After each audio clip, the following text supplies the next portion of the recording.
How to transfer from Binance to Ronin Wallet. First, open the Binance app on your phone. Log into your Binance account if you haven't already. At the bottom right corner, tap on the Wallets tab. Once you're in the Wallets section, tap on Spot at the top. In this example, we'll use Access. Scroll through your list of coins until you find Access and tap on it. Now, tap on the Withdrawal option at the bottom of the screen. Select Send via Crypto Network as your withdrawal method. Switch to your Ronin Wallet app.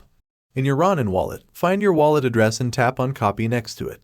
Go back to the Binance withdrawal page and paste the copied Ronin Wallet address into the designated field. Choose Ronin as the network for the withdrawal. Tap on Address Origin. Tap on Wallet, then tap on Select Platform. If Ronin isn't listed, choose Others and type Ronin manually. Tap on Confirm. Tap on the Save button below. Follow the prompts to verify your identity, which includes entering a verification code sent to your email.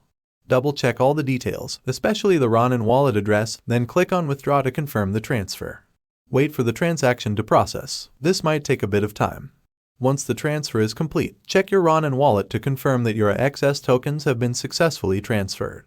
And there you have it. You've successfully transferred your XS tokens from Binance to Ronin Wallet. If you found this video helpful, don't forget to give it a thumbs up and subscribe to the channel for more tutorials. If you have any questions or need further assistance, feel free to leave a comment below. Thanks for watching.